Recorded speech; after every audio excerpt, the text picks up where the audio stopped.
Dear students, আজকে আমরা class 9 এবং 10 এর ইংলিশ সেকেন্ড পেপারের ডিগ্রি নিয়ে আলোচনা করব।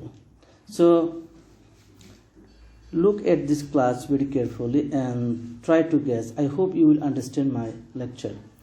Dear students, ডিগ্রি সম্পর্কে জানতে হলে প্রথমে আমরা এই তিনটি সেন্টেন্স পড়ে নিই। প্রথম সেন্টেন্সটি, Ihsan is a good student, অর্থাৎ ইহসান একজন ভালো ছাত্র। Ihsan is the better than Ruhan, দ্বিতীয় সেন্টেন্সটি, অর্থাৎ ইহসান রুহানের চেয়ে ভালো। এবং তৃতীয় সেন্টেন্সটি হচ্ছে Ihsan is the best boy in the class, Ihsan শ্রেণীর সবার মধ্যে ভালো। এখানে আমরা কি দেখতে পেলাম? প্রথম সেন্টেন্সে রয়েছে গুড এবং ব্যক্তি রয়েছে একজন। দ্বিতীয় সেন্টেন্সে ব্যক্তি রয়েছে দুইজন এবং সেই দুইয়ের মধ্যে তুলনা করতে গিয়ে আমরা গুড এর পরিবর্তে বেটার নিয়ে এসেছি। তৃতীয় সেন্টেন্সে রয়েছে কি ইহসান শ্রেণীর সবার মধ্যে, তো সবার মধ্যে তুলনা করতে গিয়ে আমরা গুড এর পরিবর্তে আমরা দ্য বেস্ট ব্যবহার করেছি, অর্থাৎ সবার মধ্যে উত্তম বোঝাচ্ছে।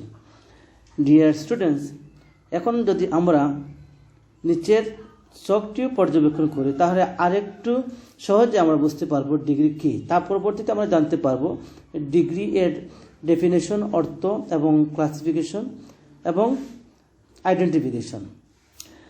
ডিয়ার স্টুডেন্টস, তাহলে আমরা দেখে নিই আমাদের আজকের টপিক্সের পরবর্তী কাজ। এখানে একটি ছক তৈরি করা হয়েছে, আমরা দেখতে পাচ্ছি এই ছকের মধ্যে 3টি কলাম রয়েছে। প্রথমটি হচ্ছে বাক্যের, দ্বিতীয়টি হচ্ছে কতজনের মধ্যে তুলনা বোঝাচ্ছে সে ধরনের কলাম, এবং পরবর্তী কলাম হচ্ছে অ্যাডজেক্টিভের রূপ, এবং চতুর্থ কলামটি হচ্ছে ডিগ্রি এর কম্পারিজন। ডিয়ার স্টুডেন্টস, প্রথম বাক্যটি হচ্ছে এখানে ইহসান ইজ এ গুড স্টুডেন্ট। এখানে কতজনের মধ্যে তুলনা করা বোঝাচ্ছে? অবশ্যই একজন, রুহান নয়, সেই ব্যক্তি হচ্ছে ইহসান, একজন। এবং এর সেন্টেন্সে অ্যাডজেক্টিভের রূপ রয়েছে গুড। এখানে অ্যাডজেক্টিভ শব্দ যেহেতু এসেছে আমি একটু বলতে চাই, ডিগ্রি সাধারণত অ্যাডজেক্টিভ পার্সেন্টেজের মধ্যে হয়। অ্যাডজেক্টিভ অর্থ কী? অ্যাডজেক্টিভ অর্থ হচ্ছে দোষ, গুণ, অবস্থার সংখ্যা, পরিমাণ, এ ধরনের অর্থ প্রকাশ করে অ্যাডজেক্টিভ। আর এ ধরনের অর্থের তুলনা বোঝায় কেবলমাত্র ডিগ্রি বা comparison of adjective. Dear students, যদি প্রথম বাক্যে একজন ব্যক্তি রয়েছে এবং অ্যাডজেক্টিভের রূপ হচ্ছে গুড, তখন আমরা বলতে পারি এই অ্যাডজেক্টিভ এবং একজন ব্যক্তি সম্বলিত প্রথম সেন্টেন্সটি হচ্ছে পজিটিভ ডিগ্রি, যেহেতু সে কারোর মধ্যে তুলনা করা বোঝাচ্ছে না। দ্বিতীয় বাক্যটি পড়লে আমরা বুঝতে পারবো এখানে কতজনের মধ্যে তুলনা করা বোঝাচ্ছে। দ্বিতীয় বাক্যটি কি? ইহসান ইজ বেটার দেন রুহান, অর্থাৎ ইহসান এবং রুহান এই দুই ব্যক্তির মধ্যে তুলনা করা বোঝাচ্ছে। তাহলে কতজন ব্যক্তি আমরা পেয়েছি? দুইজন, এখানে দুইজন রয়েছে, ঠিক আছে। পরবর্তীতে আমরা চলে আসছি পরের কলামে। এ ধরনের সেন্টেন্সে আমরা অ্যাডজেক্টিভের রূপটা হচ্ছে বেটার, আগে ছিল গুড এবং এখানে রয়েছে বেটার। একটু চিন্তা করলে বুঝতে পারবে যে দুইয়ের মধ্যে যেহেতু তুলনা করা বুঝাচ্ছে তাহলে গুড এর পরিবর্তে বেটার হবে। আচ্ছা, এর পরবর্তীতে আমরা চলে যাচ্ছি, যেহেতু বেটারটা হচ্ছে অ্যাডজেক্টিভের রূপ, সেজন্য আমরা এই সেন্টেন্সটিকে আমরা বলতে পারবো, এই ডিগ্রিকে বলতে পারবো কম্পারেটিভ ডিগ্রি। এবং তৃতীয় সেন্টেন্সে আমরা চলে আসছি। তৃতীয় সেন্টেন্সটি হচ্ছে Ihsan is the best boy in the class. তৃতীয় সেন্টেন্সটির মধ্যে আমরা দেখতে পাচ্ছি যে দুইয়ের অধিক শ্রেণী, অর্থাৎ শ্রেণীর সবার মধ্যে তুলনা করা বোঝাচ্ছে, দুইয়ের অধিকের মধ্যে তুলনা করা বোঝাচ্ছে।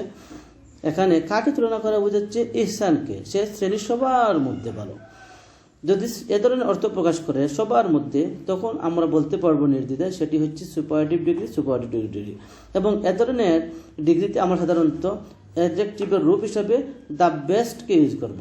শুধুমাত্র তা নয়, এখানে সুপারলেটিভ ডিগ্রি যে শব্দটি চলে আসে সেটিকে আমরা ব্যবহার করব। তাহলে আমরা জানতে পারলাম পজিটিভ, কম্পারেটিভ, সুপারলেটিভ ডিগ্রিতে আমরা কোন কোন ধরনের ডিগ্রি ব্যবহার করব। পজিটিভে আমরা সাধারণত পজিটিভ ডিগ্রি পরিবর্তন করব, যে ডিগ্রি পূর্বে বা পরে প্রেফিক্স বা সাবজেক্ট যুক্ত হবে না।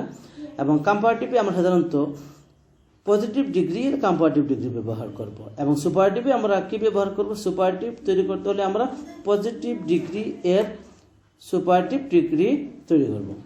ডিয়ার স্টুডেন্টস, তাহলে আমরা বলতে পারি এখানে ডেফিনেশনটা কি? ডেফিনেশনটা হচ্ছে বা সংজ্ঞা, কোনো ব্যক্তি বা বস্তুর মধ্যে দোষ গুণ অর্থাৎ অ্যাডজেক্টিভ এর তুলনাকে ডিগ্রি বলে। পূর্বেই আমরা শিখেছি যে অ্যাডজেক্টিভ অর্থ হচ্ছে দোষ গুণ অবস্থা সংখ্যা পরিমাণ এদের মধ্যে তুলনা করা, আর ডিগ্রি অর্থ হচ্ছে কি? ডিগ্রি মানে হচ্ছে তুলনা করা, দুইয়ের মধ্যে বেশির মধ্যে তুলনা করা। সেটা হতে পারে দোষ গুণ সংখ্যায় অবস্থায় পরিমাণ হতে পারে।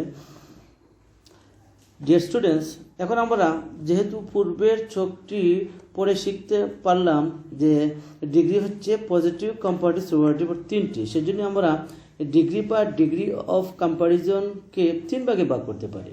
কোন 3 ভাগ? সেই 3 ভাগটি হচ্ছে পজিটিভ ডিগ্রি, কম্পারেটিভ ডিগ্রি এবং সুপারলেটিভ ডিগ্রি। ডিয়ার স্টুডেন্টস, পরবর্তীতে আমরা চলে যাচ্ছি ডিগ্রি চিনিবার উপায়। How can we recognise degree? আমরা কিভাবে ডিগ্রি চিনতে পারবো? একটা সেন্টেন্স সম্পূর্ণ পড়ার পর আমাদেরকে শনাক্ত করতে হবে এই সেন্টেন্সটি কোন ডিগ্রিতে রয়েছে। তাহলে আমরা দেখে নিই ডিগ্রি চিনিবার উপায় কি। নাম্বার 1, যে অ্যাডজেক্টিভ এর পূর্বে বা পরে, অ্যাডজেক্টিভ এর পূর্বে বা পরে কোনো প্রেফিক্স অর্থাৎ পূর্বে কোনো কিছু যোগ হলে রুট ওয়ার্ডের মূল শব্দের পূর্বে যদি কোনো কিছু যোগ হয় সেটিকে বলা হয় প্রেফিক্স, এবং পরে যদি কোনো কিছু যোগ হয় মূল শব্দের সেটিকে বলা হয় সাফিক্স। যোগ হয় না, অর্থাৎ যে অ্যাডজেক্টিভের সাথে ইআর, আর, ইএসটি, এসটি, মোর, মোস্ট ইত্যাদি যুক্ত থাকে না, সেটি সাধারণত পজিটিভ ডিগ্রি হয়। ডিয়ার স্টুডেন্টস, তাহলে আমরা কি বুঝতে পারলাম? পজিটিভ ডিগ্রি কোনটি সাধারণত হয়? যে ওয়ার্ডের সাথে ইআর বা আর, ইএসটি বা এসটি বা মোর বা মোস্ট এ ধরনের প্রেফিক্স বা সাফিক্স যুক্ত থাকে না, সাধারণত সেই ওয়ার্ডটি সেই অ্যাডজেক্টিভই সাধারণত পজিটিভ ডিগ্রি হয়। তাহলে আমরা এ ধরনের ওয়ার্ড আমাদের আজকের ক্লাসে রয়েছে। যদি উপরে চলে যাই দেখতে পাবো কোন শব্দটি রয়েছে? গুড। গুডের সাথে ইআর, ইএসটি, এসটি বা মোর এ ধরনের কোনো কিছু যুক্ত হয়নি, সেজন্য গুডটা হচ্ছে পজিটিভ ডিগ্রি। গুডটা হচ্ছে পজিটিভ ডিগ্রি। ডিয়ার স্টুডেন্টস, আমরা পজিটিভ ডিগ্রি শিখে নিলাম। এখন আমরা কম্পারেটিভ ডিগ্রি চিনিবি। কীভাবে কম্পারেটিভ ডিগ্রি আমরা চিনতে পারবো? যে অ্যাডজেক্টিভের সাথে ইআর, আর, মোর যুক্ত থাকে সেটি সাধারণত কম্পারেটিভ ডিগ্রি হয়। যে ওয়ার্ডের বা যে অ্যাডজেক্টিভের সাথে ইআর যুক্ত থাকবে বা আর যুক্ত থাকবে বা মোর যুক্ত থাকবে সাধারণত সেই ডিগ্রিকে আমরা কম্পারেটিভ ডিগ্রি বলে চিনব। ডিয়ার স্টুডেন্টস, এখন আমরা চলে যাচ্ছি টেবিলে। এখানে কম্পারেটিভ ডিগ্রি ইআর যুক্ত রয়েছে। গুডের কম্পারেটিভ হচ্ছে বেটার, যদিও কিন্তু ইআর, আর, মোর যুক্ত তাহলে সাধারণত আমরা কম্পারেটিভ ডিগ্রি বলে থাকি। ডিয়ার স্টুডেন্টস, এখন আমরা জানবো সুপারলেটিভ ডিগ্রি চিনিবার উপায়। যে অ্যাডজেক্টিভের সাথে ইএসটি যুক্ত থাকবে বা এসটি যুক্ত থাকবে বা মোস্ট যুক্ত থাকে সেটি সাধারণত সুপারলেটিভ ডিগ্রি হয়। তাহলে আমরা কি শিখতে পেলাম?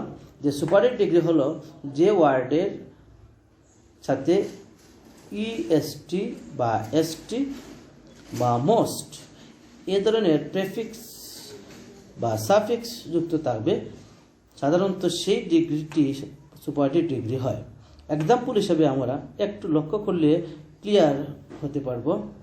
Number 1, water is useful element in our life. পানি আমাদের জীবনে উপকারী উপাদান। এখানে ইউজফুল শব্দটি হচ্ছে অ্যাডজেক্টিভ অর্থাৎ ডিগ্রি। এই ইউজফুল শব্দের পূর্বে বা পরে কোনো প্রেফিক্স বা সাফিক্স অর্থাৎ মোর বা ইআর বা আর বা ইএসটি বা এসটি যুক্ত হয়নি, সেজন্য এই সেন্টেন্সটি হচ্ছে আমার positive degree. Number 2, water is more useful than any other element. Dear students, এখানে অবশ্যই আমরা একটি ওয়ার্ড পেয়েছি মোর ইউজফুল। রুট ওয়ার্ডের পূর্বে, রুট ওয়ার্ডটা হচ্ছে এখানে কি? ইউজফুল। অ্যাডজেক্টিভটা হচ্ছে কি? ইউজফুল। ডিগ্রি হচ্ছে কি? এখানে ইউজফুল। ইউজফুলের পূর্বে আমরা সাধারণত মোর ইউজ করেছি। আমরা পরবর্তী ক্লাসে জানব পরবর্তী ক্লাসে জানবো পজিটিভ ডিগ্রিতে কেন প্রেফিক্স সাবজেক্ট যুক্ত হয় না, কম্পারেটিভ ডিগ্রিতে কেন কোনটির ক্ষেত্রে মোর যোগ হয়, আর যোগ হয়, আর যোগ হয় আমরা যা শিখব, এবং সুপারটিভে কোনটির সাথে এসটি বা এসটি বা কোনটির পূর্বে মোস্ট যোগ হয় আমরা পরবর্তী ক্লাসে শিখব। ডিয়ার স্টুডেন্ট, আমরা এখন চলে যাচ্ছি সুপারটিভ ডিগ্রি চিনিবার উপায়। Water is the most useful element in our life. এখানে ইউজফুল এর পূর্বে মোস্ট শব্দ ইউজ হয়েছে, সেজন্য এই সেন্টেন্সটা হচ্ছে সুপারটিভ ডিগ্রি। যদি বলা হয় যে প্রথম সেন্টেন্সে সুপারটিভ ডিগ্রি কোনটি, প্রথম সেন্টেন্সে যদি বলা হয় পজিটিভ ডিগ্রি কোনটি, তাহলে আমরা বলবো ইউজফুল, এটি রুট ওয়ার্ড, তার পূর্বে পরে কোনো প্রেফিক্স বা সাবজেক্ট যুক্ত হয়নি, যে প্রেফিক্স বা সাবজেক্ট অলরেডি আমরা উল্লেখ করেছি এ ধরনের। দ্বিতীয় সেন্টেন্সটি যদি আমরা পড়ি এবং যদি প্রশ্ন করি যে এখানে কোন ওয়ার্ডটি হচ্ছে কম্পারেটিভ ডিগ্রি, তাহলে আমরা বলবো মোর ইউজফুল, কম্পারেটিভ ডিগ্রি। কেন মোর ইউজ যোগ হয়েছে সেটা আমরা পরবর্তীতে জানবো। যদি বলা হয় এর নাম্বার 3 সেন্টেন্সে কোন শব্দটি সুপারটিভ ডিগ্রি, তাহলে আমরা বলবো the most useful. The most ইউজফুলটা হচ্ছে সুপারটিভ ডিগ্রি। ডিয়ার ভিউয়ার্স, আশা করি আমরা আজকে বুঝতে পেরেছি ডিগ্রি কি এবং ডিগ্রি চিনিবার উপায়, সংজ্ঞা, ক্লাসিফিকেশন সহ আমরা প্রাথমিকভাবে আলোচনা করে জানতে পারলাম আজকে ডিগ্রি কি। তো আজকে পর্যন্তই, ভালো থাকো। আগামী ক্লাসে আবার লেসন 2 নিয়ে আমরা ডিগ্রি এর উপর দেখব। All the best.